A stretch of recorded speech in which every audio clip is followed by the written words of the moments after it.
Bonjour et bienvenue à tous, on est toujours au salon Materials and Light, 11 et 12 septembre, la 9e édition du salon des solutions innovantes pour l'architecture. Tiens, on va parler bois, mobilier urbain avec Aubry-Lam. On est ravis d'accueillir Lisandre de Pizeul. Bonjour Lisandre. Bonjour. Vous êtes directeur commercial pour Aubry-Lam. Alors pour ceux qui ne vous connaissent pas encore, présentez-nous Aubry-Lam. Alors Aubry-Lam, déjà pour la signification, donc, ça veut dire Auvergne, Brioude, Lamellé-Collé. Donc Brioude qui est l'implantation de notre usine. Aubry-Lam existe depuis 1978 et est basé donc, historiquement à Brioude avec un site industriel qui existe depuis l'après-guerre là-bas. Fabrication française donc. Tout à fait.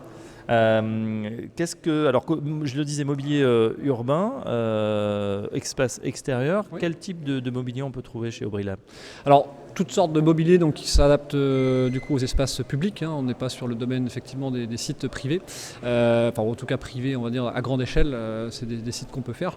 Après toutes sortes de mobilier, donc de la corbeille au banc, voilà, des bornes d'éclairage. Des bornes d'éclairage également, donc le mobilier éclairant, donc voilà, et également des éléments qui peuvent être bas et jusqu'à des hauteurs assez importantes, puisqu'on monte jusqu'à 16 mètres de haut effectivement. Jusqu'à sur les 16 mètres de haut effectivement, avec du mobilier qui devient aussi de plus en plus connecté, on a l'impression. Voilà, on rajoute de la lumière, on rajoute des éclairages, c'est important l'éclairage, on le sait, oui. Puisque évidemment il y a cette interdiction d'allumer la nuit. Mais là aussi, il faut quand même éclairer un petit peu.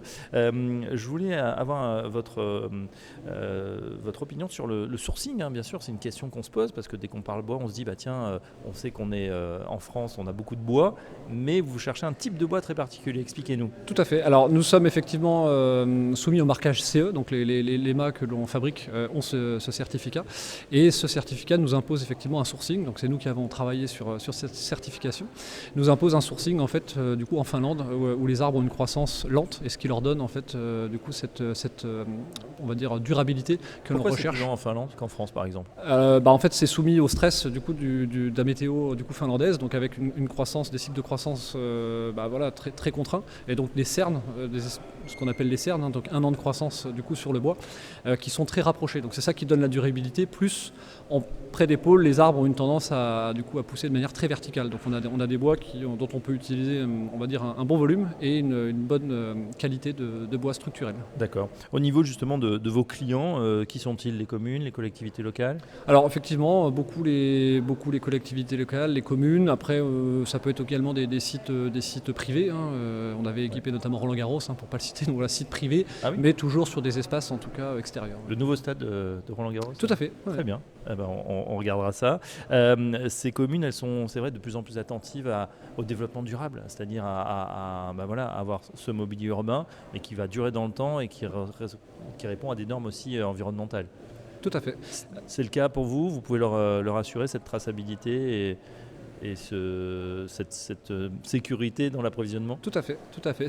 Donc on a établi en fait un critère on va dire de qualité environnementale de nos produits, donc qui se base sur 11 critères environnementaux, et c'est quelque chose qu'on fournit sur les projets effectivement quand il y a la demande, et même nous on est proactifs sur le sujet pour comparer effectivement des solutions bois versus des solutions métal et montrer effectivement l'impact du coup positif, on pourrait dire, du coup du bois sur l'environnement. Ouais. Lisandre de Pizeul, ici au Salon Materials and Light, c'est un magnifique stand, on ne peut pas vous rater.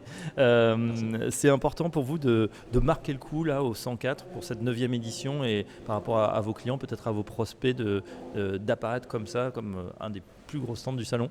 Alors c'est effectivement, ça fait déjà maintenant 4 ans, si je ne me trompe pas, donc on est présent sur le salon, donc on apprécie également de travailler ici, et on a voulu se donner cette chance là dans de nouvel espace, puisque du carreau du Temple on est aujourd'hui dans le 104, et on a trouvé effectivement un agencement qui permet j'espère, en tout cas c'est le sentiment oui. Que vous avez de bien rendre l'ambiance que l'on veut créer des produits.